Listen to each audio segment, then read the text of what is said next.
O mapupunta ba sa impyerno ang mga bading at ang mga tomboy? Kung ako kay Ate Vanessa, careful lang to say stuff like that na yung anak mo mapunta sa impyerno. Ate Vanessa, baka magkita pa kayo ron. So, ikaw pala number one na lang.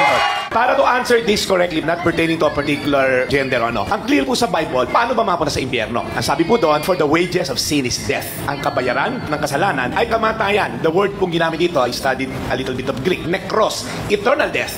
Now, sino ngayon yung makasalanan? Ito rin sinabi sa Bible, for all have sinned and fall short of the glory of God. Lahat daw po, yung pinanganak. Tignan mo kung may pusod ka. Kung may pusod ka, makasalanan ka, okay? Galing tayo kay Eva at Adan, except si Jesus na hindi po dumaan sa linya po ng tao dahil siya nga ay conceive ng Holy Spirit. Now, kung lahat makasalanan, lahat papuntang impyerno, sino ngayon mapupunta sa langit?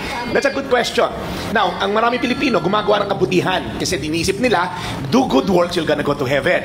Yun po kabaliktaran sa Bible. Ang sabi sa Biblia, not by good works, para daw hindi tayo makapagyabang sa Diyos. Kung mapupunta sa langit ang taong mabait, eh di bakit pa bumaba si Jesus kung pwede rin naman gumawa lang tayo ng kabutihan?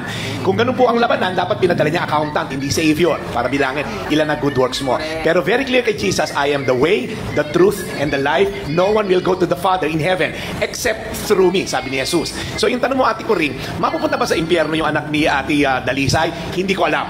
Pero alam ko kung sino mapupunta sa langit. Ang mga tumanggap sa kapatawaran na inalok ni Jesus nung siya namatay sa krus ng Kalbaryo. So, lahat tayo dito papunta ng impyerno the moment kay panganak. So, hindi na question yung, pupunta ba ako impyerno? Papunta ka ng impyerno. Kung di nang ialam si God, John 3:16, for God so loved the world that He gave His one and only Son. Kung di siya nag-intervene sa history ng mankind, lahat tayo papunta na rin naman ng impyerno. Kaya dapat magpasalamat tayo. Sabi sa Bible, it is by grace you have been saved.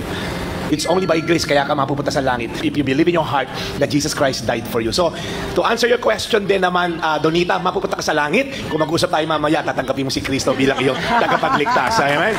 God bless you!